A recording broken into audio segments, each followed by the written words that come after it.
While Marley annoys the local ducks, we've been seeing some of the hottest temperatures on record. Despite the presence of the power station, Keadby Lock, the Three Rivers and the South Soak Drain are surrounded by grassland, fields and riverbanks that attract an impressive variety of birds and wildlife.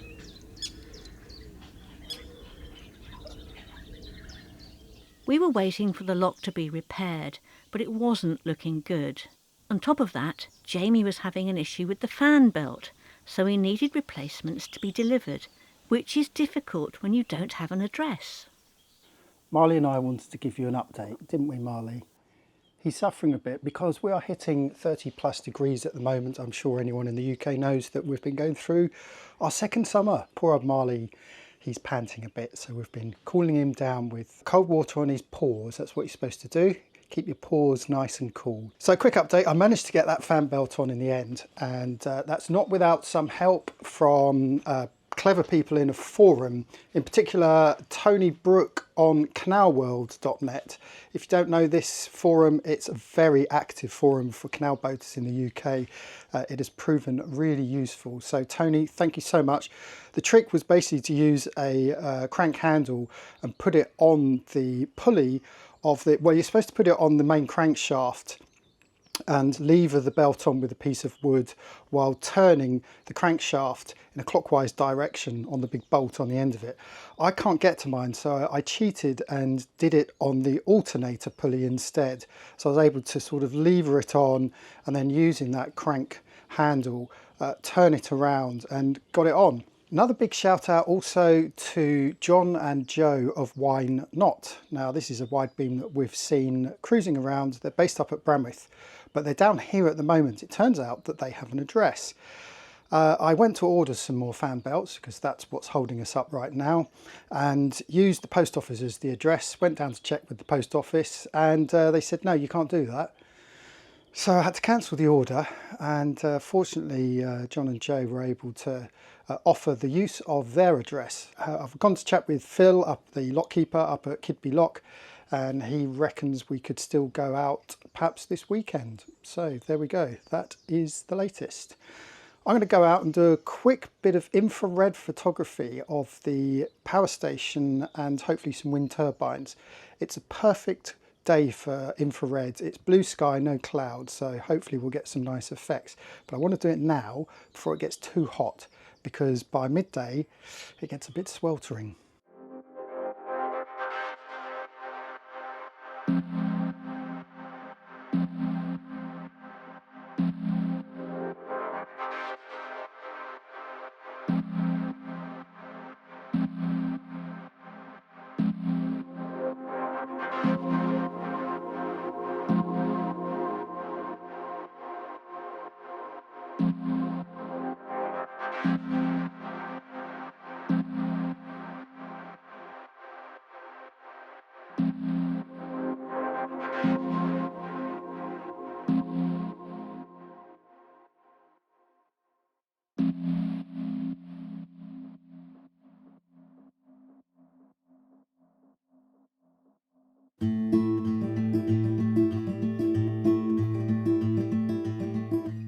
The River Trent is the third longest river in the UK, starting in Staffordshire and unusually flowing north to the Humber. It's notorious for flooding, even changing course, a fact recognised as far back as Shakespeare's Henry IV Part 1. For the average boater, the main concern is tides. Timing a passage southwards must be done on the flood, when the tide comes in from the Humber and runs south. This is why the engineering problems at Keadby Lock are so crucial. Before we continue with our proposed strategy, let's have a quick reminder of tides.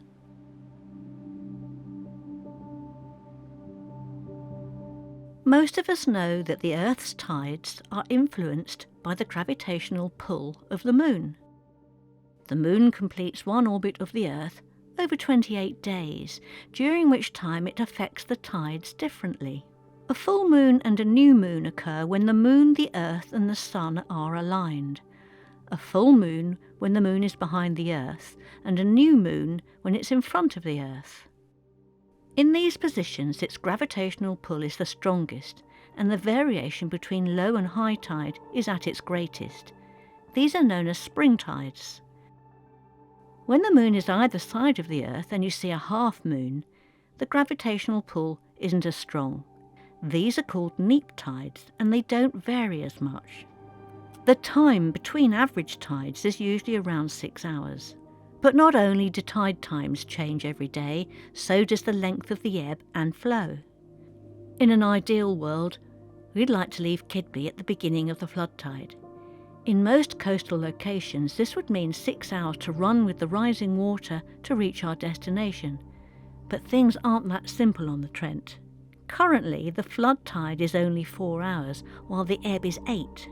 And due to the problems at Keadby Lock, we can only leave 1 hour before high tide instead of 4. After a high tide, the direction of the flow switches, and we need to avoid slogging against it.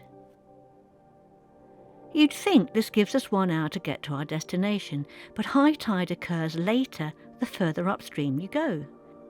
If high tide at Hull Albert Dock is 8 AM, it will be high tide at Keadby at 9:15 AM and high tide at West Stockwith at 10 AM and so on.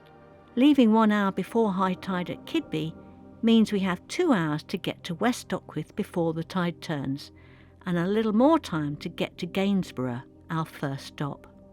The idea is to arrive at Gainsborough just after the tide has turned. It'll be easier to moor up on the pontoon going against the flow of water than it would be running with it. As you can see, timing is critical.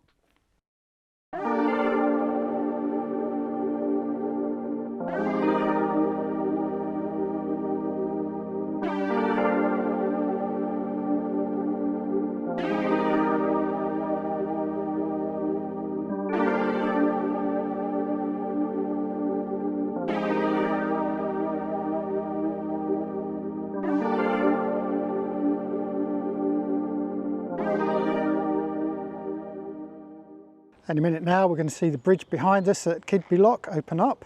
There are 2 boats here who came through the Faison Bridge last night, 5 o'clock this morning, and they're going straight through. So they've got an appointment at 3:45. Mark will be lifting the bridge, and I thought we'd just get a little bit of footage of them going into the lock and seeing the lock operating, since we won't be able to record it ourselves, at least not from above. So here we go, they've got their engines running, giving their boats a last minute clean. Seems like they're all ready.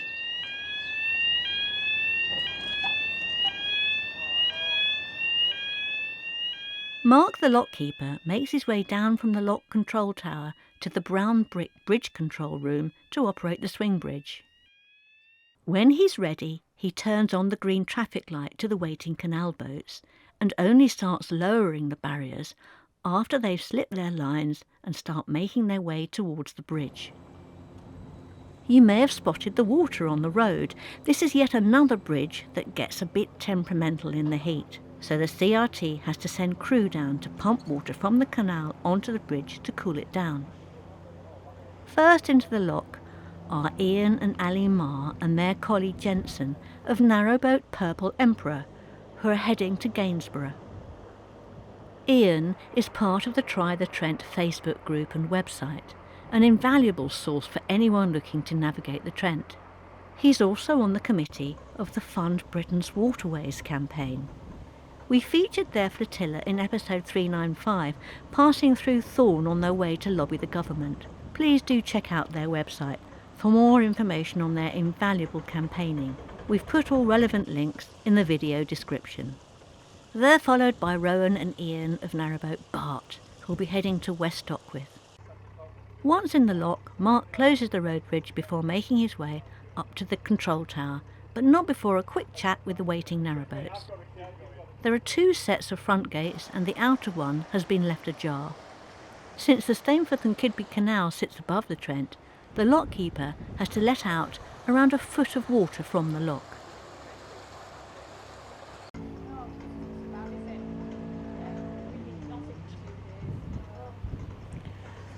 They've got the lock gates, the rear lock gates, all automated, all done by Mark by his control panel up in the tower. They're both in. and it's 1 hour before high water. That is now the only time that they can open up the lock because of this leaking problem they've got. 1 hour before high water gives the boats plenty of time to get down to either West Stockwith, one boat's going to West Stockwith, or onto Gainsborough, which is a little bit further, which is what we plan to do. And obviously the high water, with that 1 hour, it kind of follows them. So they've got another hour, I suppose, at West Stockwith. High water would be 1 hour after here. So effectively they've got about just over 2.5 hours of rising tide to help take them down the Trent, or rather up the Trent. It's down as in north to south, but it's going upstream. Here we go. The gates are opening. The Trent is yonder.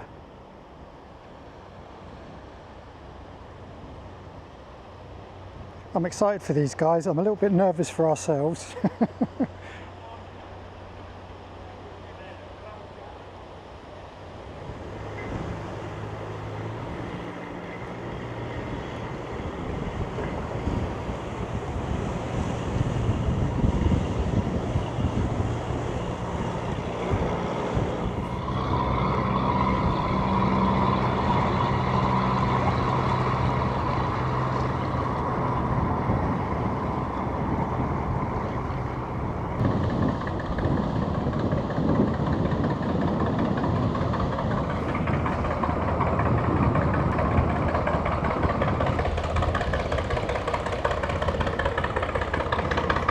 Have fun! That's all good. It's good to see them do it and watch it firsthand, so it just gives me a little bit more confidence. I can just make them out. In between the yellow bollard and the bridge, that bridge takes you over to Scunthorpe, it's just over the river. Although you tend to stick to the centre, slightly starboard of the centre of the Trent, the first obstruction, this bridge, they have to go to the left-hand side. You can see the first boat now just crossing over the Trent to get under that bridge. Don't forget to like and subscribe, because in the next episode we'll be navigating the Trent ourselves. Come on, all of you, come over. There they come. Get out of the way. And you can get out of the way, I'll feed you.